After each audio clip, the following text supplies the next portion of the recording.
Give us any chance, we'll take it. Read us any rule, we'll break it. We're gonna make our dreams come true. Welcome to Night After Night, a podcast about 8 seasons in a row. I'm Lisa Fernandez, and... Yo, hey, I'm Christian Wanda. Hello.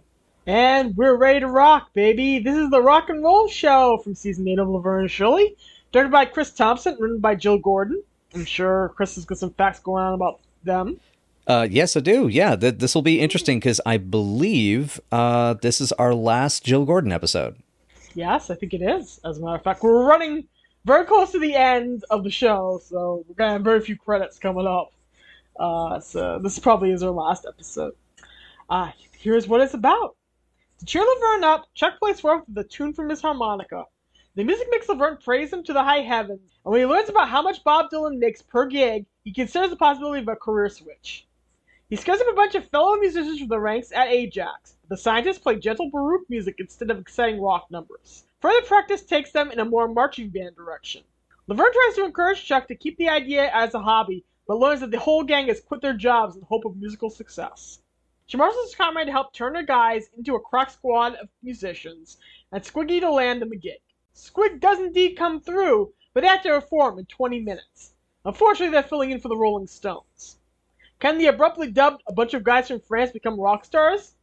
Elsewhere, Laverne's suffering from an ulcer and has to stick to a bland diet. The stress a bunch of guys from France produces, and Carmine's choice to eat delicious food in front of her, do not help her. What do you think of this one? You know, I feel like there was a bit of a time warp in this episode, where suddenly a band that's supposed to be in 1967 sounds dangerously similar to a popular band of the 1980s. Yeah. Yeah, but I mean, it's nothing worth blowing up an Olympics over. Oh, wow. Wow. Yeah, this is Jack, Mack, and the Heart Attack playing our gentleman from France here. So, that's an interesting plot line for this episode. This is a weird little outing. Yeah, I have a bit of a theory because, you know, we have another musical episode coming up after this, and we have we have a few other music numbers before. Yes. MTV was gaining steam by this point. Do you think Gary was trying to chase the next new big thing the way that he chased, you know, space stuff with Mork and Mindy? Possible. Quite possible. He tried to do supernatural stuff with Random the Angel and Out of the Blue. He looked to his kids to find out what was popular.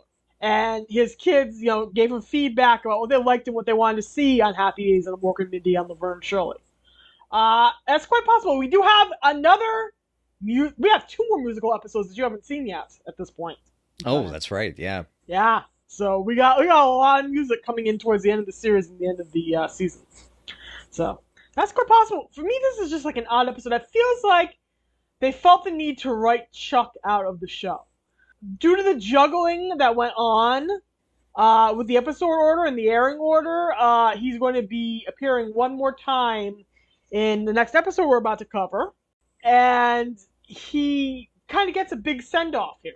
Yeah, that's a good point. Because of the way the order is. Yeah, and we're going to cover how, like, Short on Time essentially has its big twist spoiled multiple episodes ago. Yeah, multiple episodes ago. They definitely juggled around those episodes. Also, fashion shows was come, I believe, earlier in the run than it does.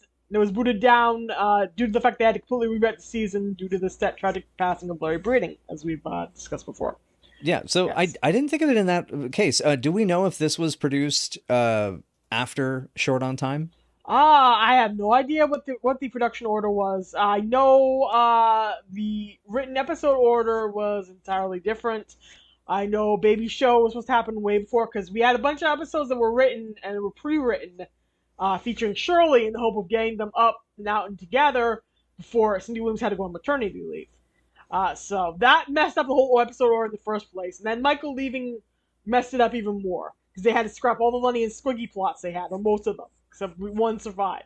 So they had to go through mucho screwing around with the order and screwing around with the writing. Yeah. To try to get something sensible out. And that's what happened. That's the way it went. Yeah, that's and it gets to kind of the point where it's like, you know, you wonder why they didn't pull the plug sooner, and I guess it's just because the ratings were doing well enough that they were, okay with just like, okay, let's just keep going. Let's keep going. It's like it's just a little airborne. It's still good. It's still good. It's just a little aerodynamic. It's still good. It's still good. It's just a little floating. It's still good. It's a little decapitated. It's like they really want us to care about Chuck. They really did, and we just don't have enough time to do so. That's the sad thing. Yeah, because like I finally saw some of Charles Fleischer's nerd weirdo comedy shtick Yes, that he had done, good.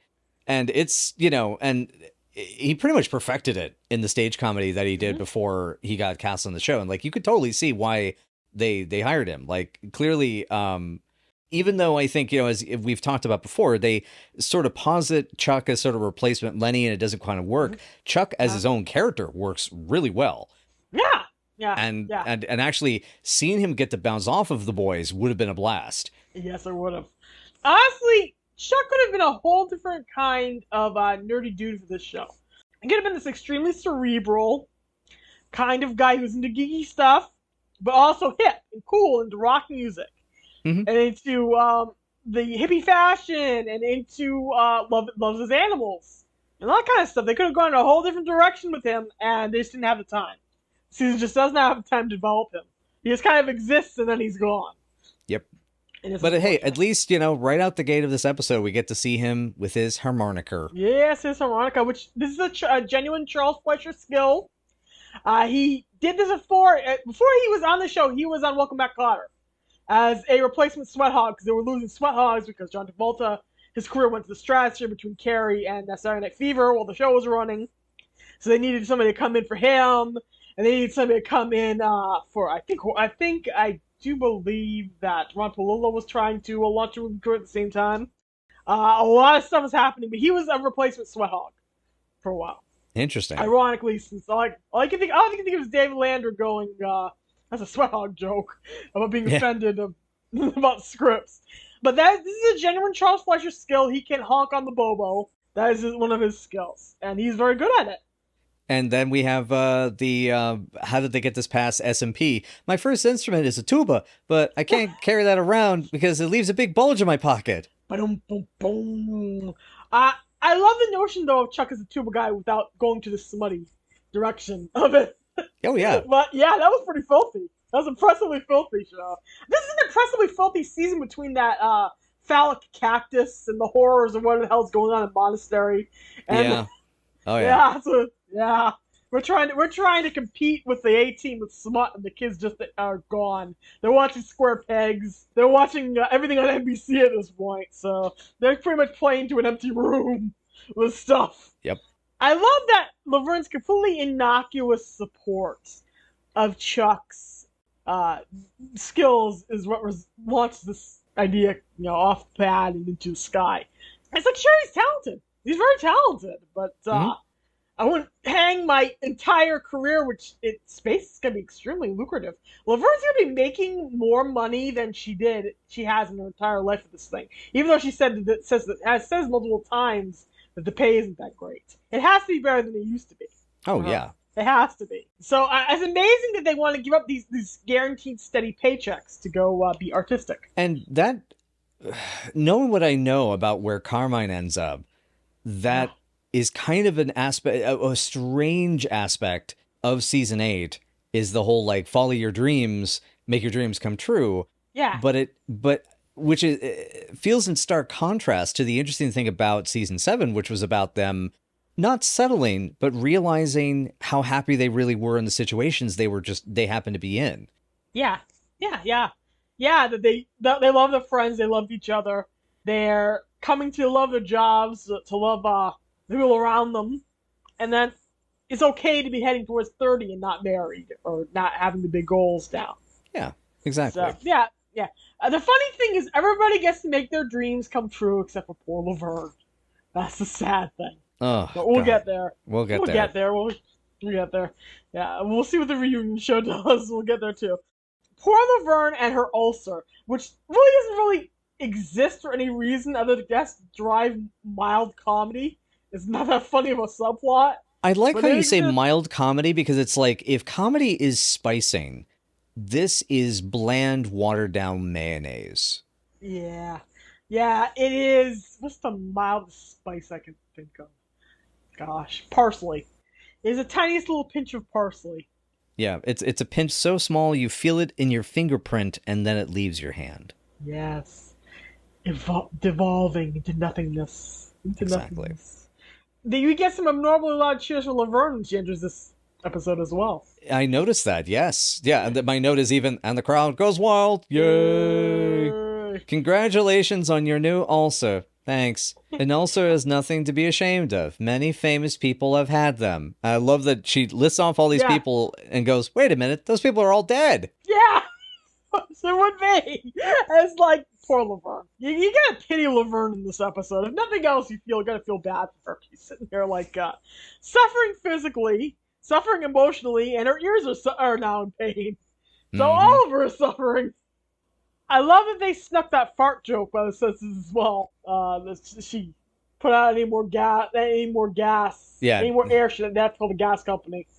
Oh, if you have any more gas, we have to call you Texaco. There we go. Texaco versus gas company. Okay, there we go. Yeah, the gas company joke is in Buzzards. That's coming up. Yeah. Bland, tasteless food feels like an entrance line for the boys that's never taken advantage of. It does. It's very sad. Yeah, but it's sad. We never got an answer to what Carmine's preference was. Small or big curds. Boom. I imagine he's a small curds guy, just to get him on down. Anyway, poor Laverne sitting there choking down her bland food while he's basically jizzing on the sandwich. Yeah, pretty much. And I as soon as he started getting ready to take a bite of that sandwich, I was like, wait a minute, Carmine, no, you have a sandwich eating problem. Yes! Oh, the credits. Speaking of the opening credits, this is the first time we get to see a David Landers solo credits. Oh, and that hurt. God, that oh God, that hurts so much. Yeah. Seeing him there solo, smacking that jukebox, Squiggy looks cool. David looks cool. But it is so sad to see him there without Michael, without Lenny. It's so sad to see Penny there without Cindy and without Shirley. It is bad. It's just depressing. I hate depressing in its own way. I hate it. I absolutely hate it. Yeah. And ironically, the Michael and David credit comes back for most of the season.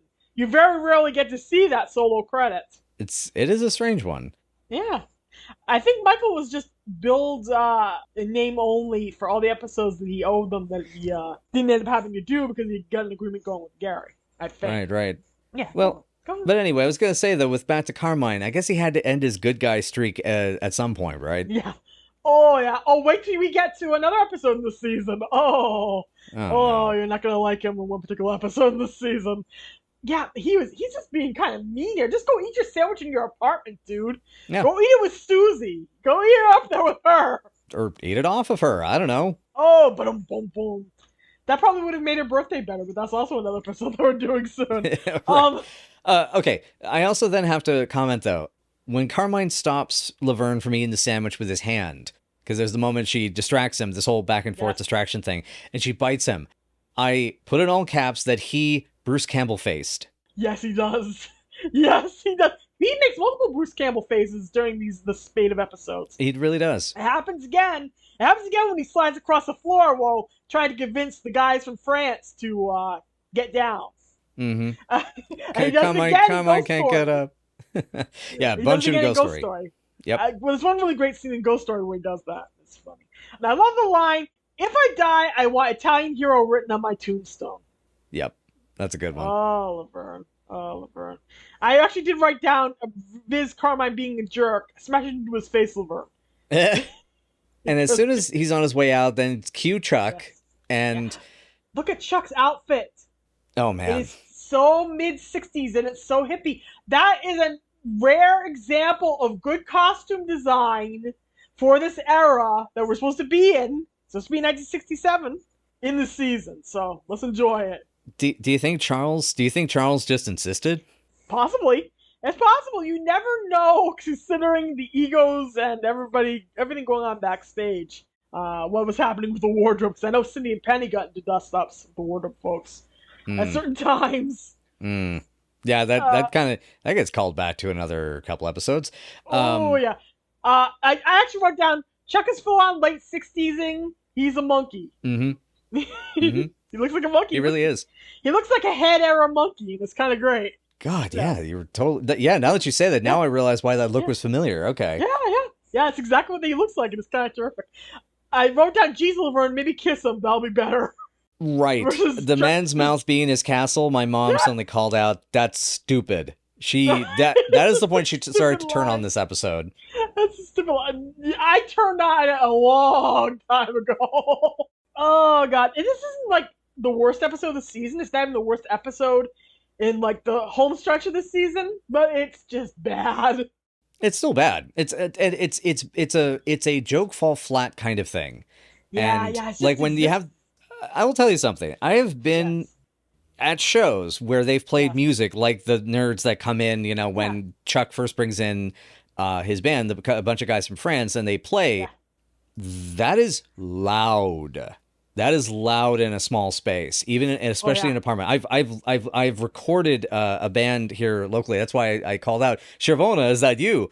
When we were watching the episode, because Shervona is the band that my father and I used to record them back in the early 2010s. And these guys, though, even playing the traditional stuff, there's no way you're falling asleep. It rouses you, even if it's a slow rousing. It drives you. It's a wonderful music, and they play it so well in this scene. Yeah. My question is actually going to be: do you actually like the Baroque version of this band better? Because I like the Baroque pop version of this band so much better than the horn blasting Blues Brothers-y Jack Mack and the Hard Tack version of them. Yeah, I think I do too. I think it's way more accomplished. Yeah, it's honestly more orally interesting. Oral, not oral mouth, oral ears. Oral. Trying to do it correctly. But it's so much more interesting to listen to, and I got a mild, pleasant chuckle out of Lewis. Yeah, Lewis was adorable. Yeah. But and this whole thing that, you know, and we talked about this while we were watching the episode together, is that what it reminds me about is that the problem isn't their playing, it's the arrangement.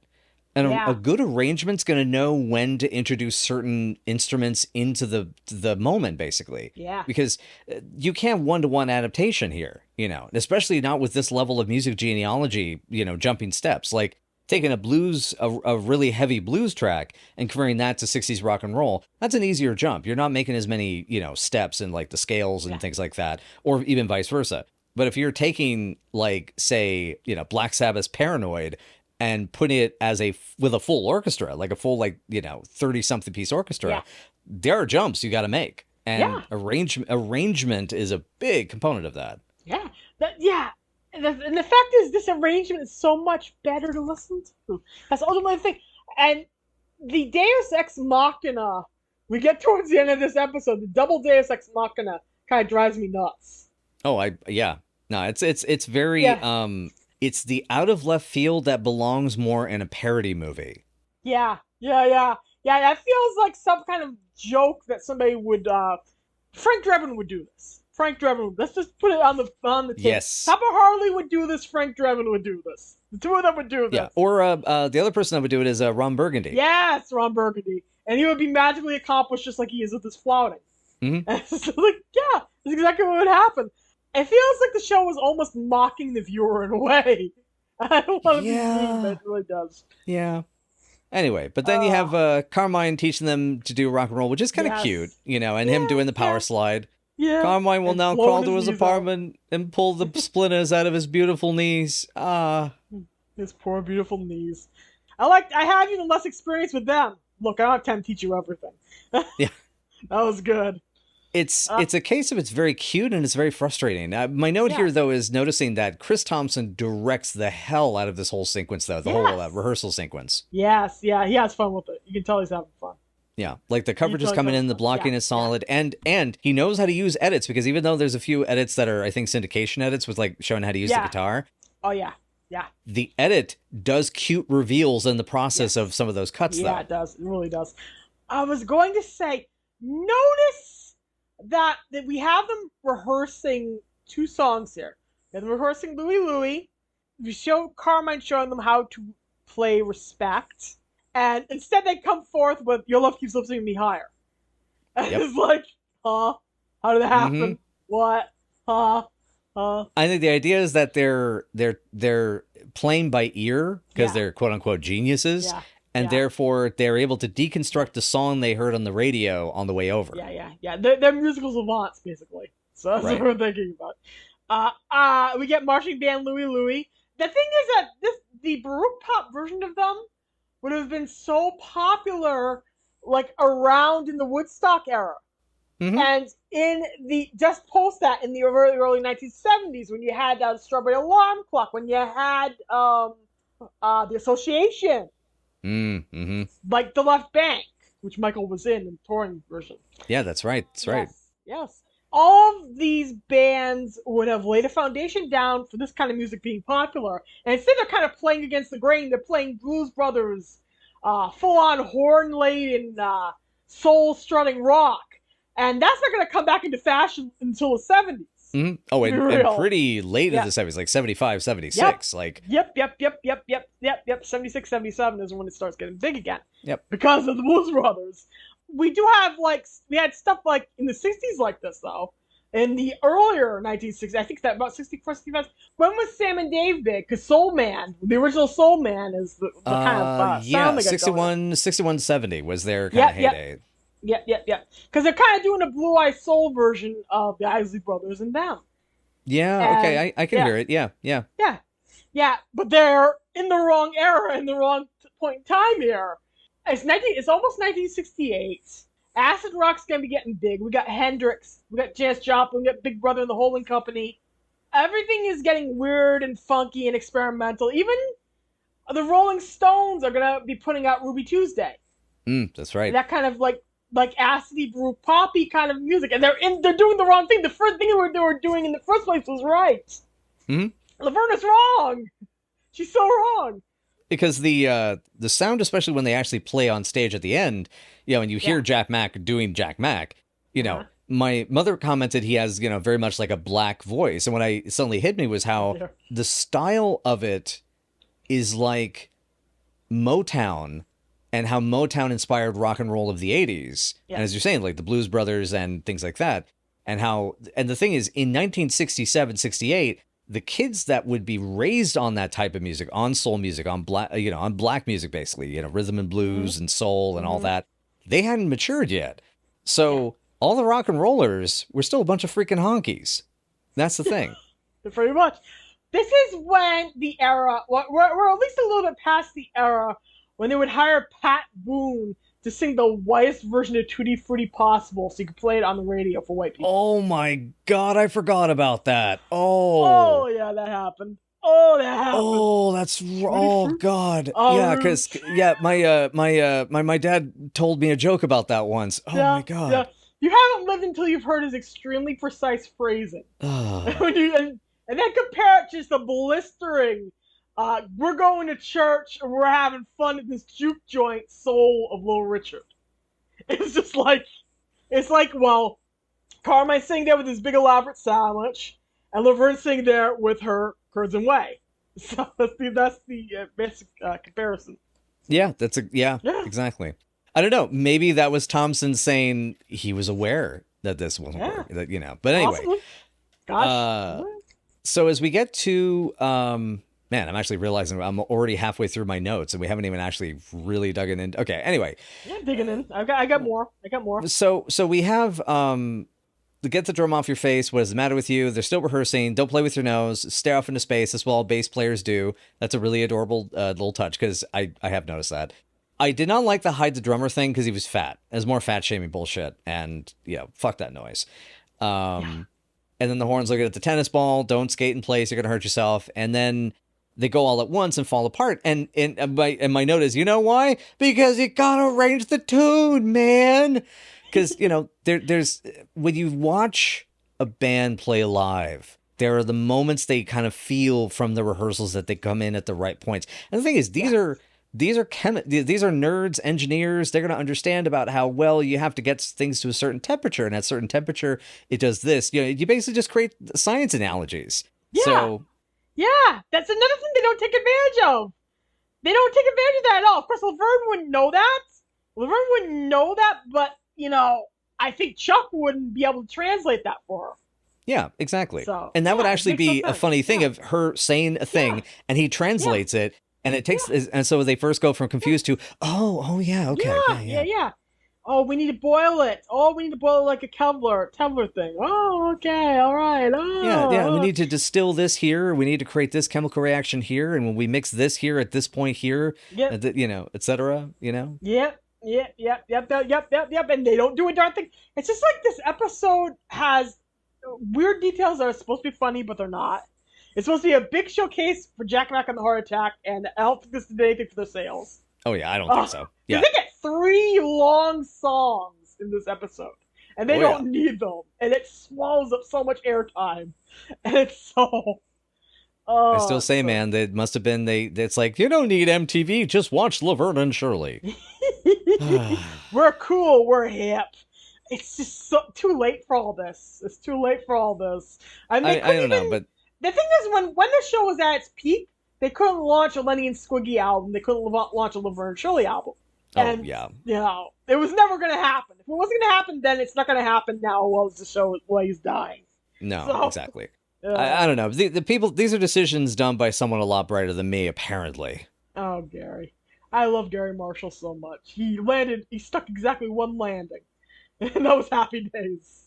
Sorry, I was making the cue for the hello joke. Hello. Can I mention though the ugly eye-bleeding red and green top that Laverne is wearing? Yeah. Before we cut. I'd rather we not have to talk about it. But yeah. So ugly. It's so ugly. I literally brought this up in our Discord, and I brought this up in to my friends in the group chat. I said, why do they keep putting Penny in eye-bleeding greens and reds this season? Yeah. They give her because they give her the green one first, which is more her. It's closer to her because they offset it with the yellow shirt underneath. Yeah. But then there's that red one with the green L, and that. Yeah. First of all, that is 1974 to 1979. That is not 1968. Yeah, that's wardrobe giving up again. Oh gosh, and we find out they quit their jobs at this point. Yeah. Which is such a bad move. You all aren't going to be that popular, but we'll pretend you all aren't going to be that popular.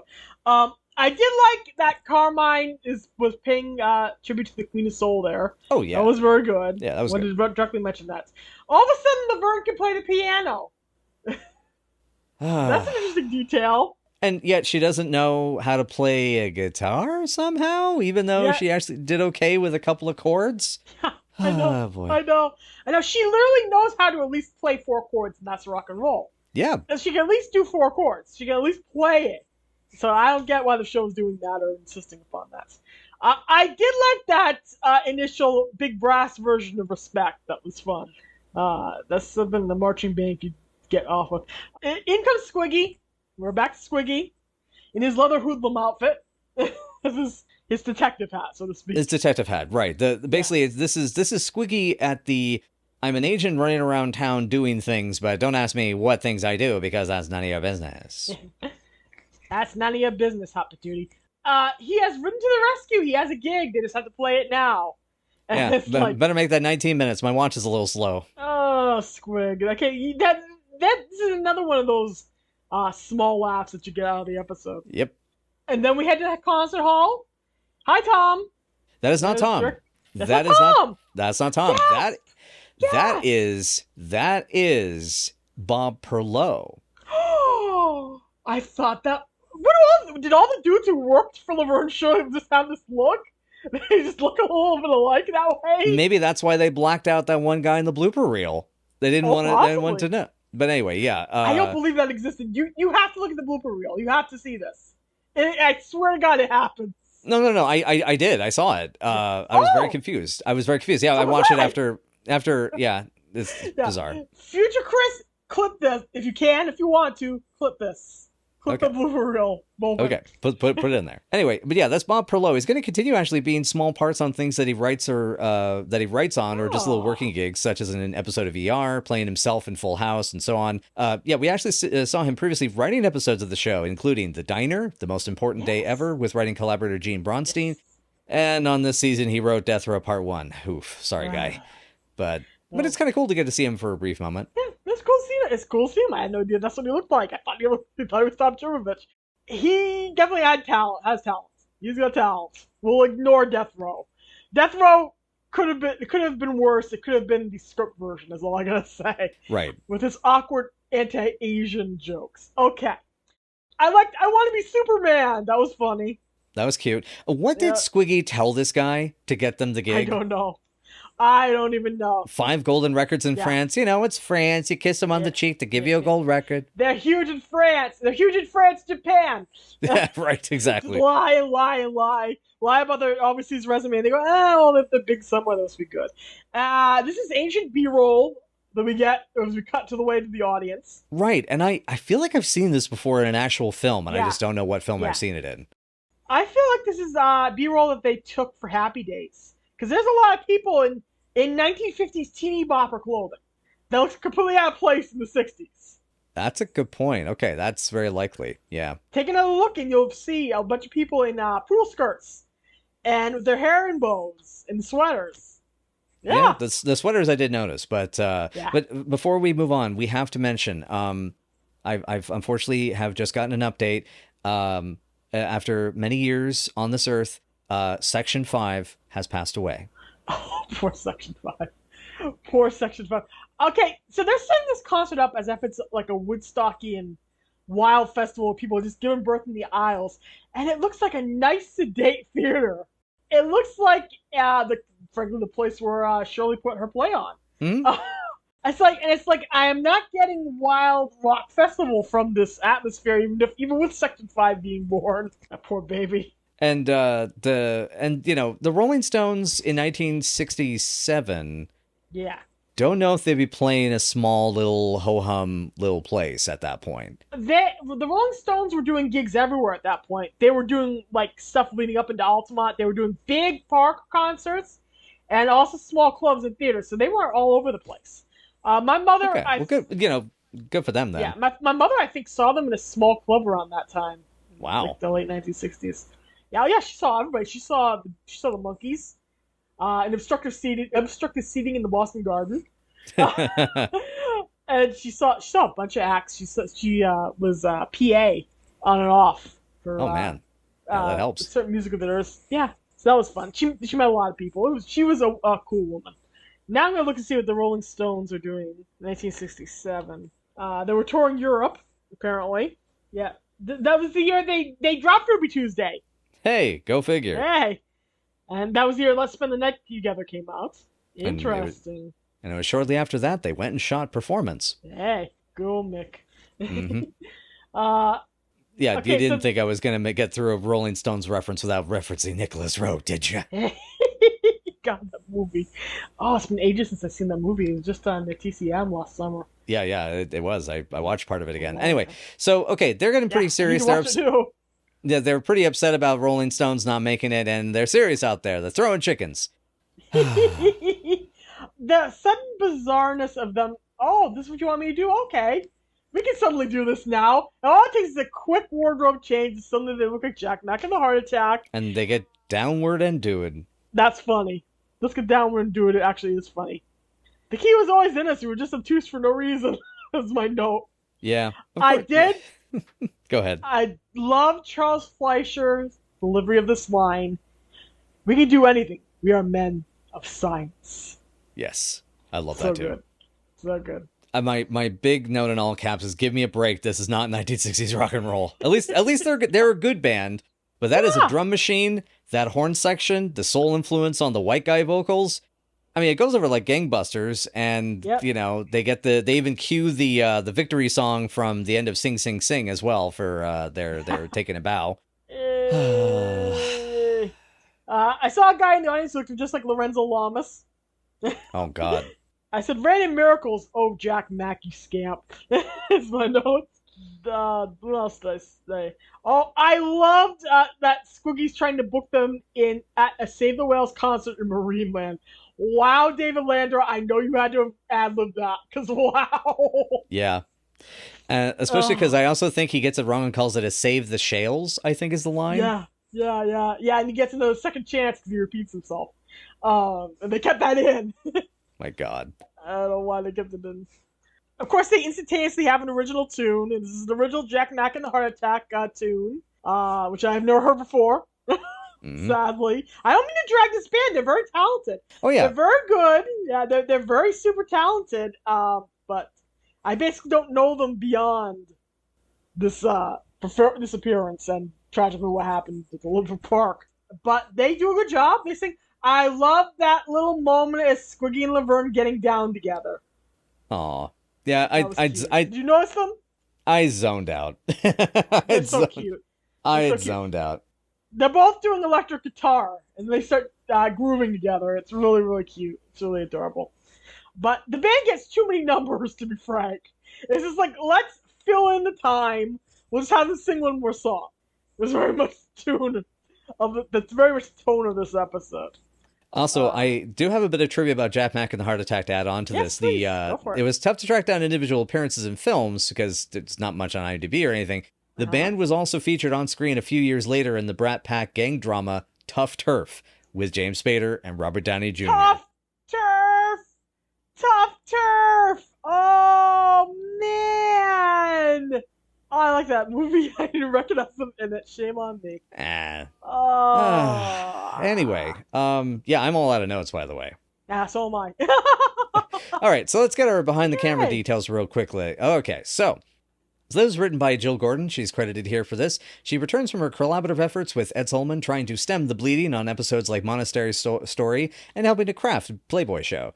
Jill Gordon's career at this point was just starting after having dropped by Different Strokes, Archie Bunker's Place, and One Day at a Time before this. She then jumps onto an episode of Benson before a long string of TV work from Silver Spoons and Paper Dolls to 30-something and Hooperman. We had previously mentioned her most recent work was created and writing for the one season of Heartbeat in 2016. She was also, along with Stephen Gochow, Howard J. Morris, Deidre O'Connor, Wendy West, and Marta Kaufman, nominated for an Emmy for the Lifetime Network anthology movie 5. Oh, intriguing. Indeed. And as for Chris Thompson, oh, it's so good to see him back. Like, as much as this is not an amazing episode, he directs the hell out of it. Yes, he does.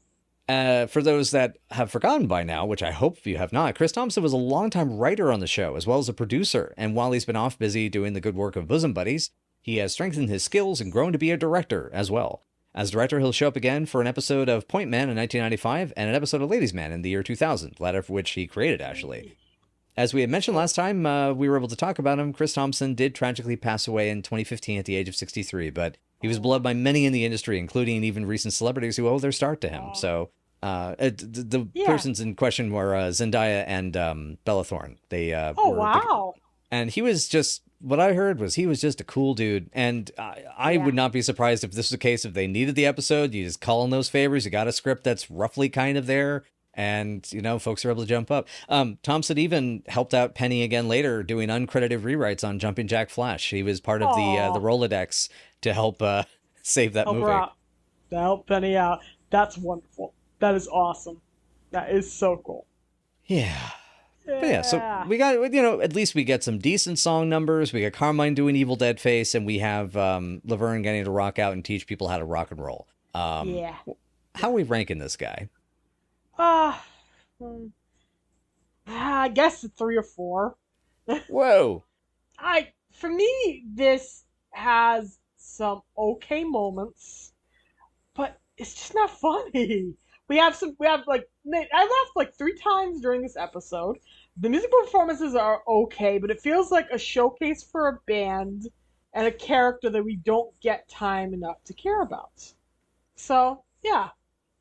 How are you going?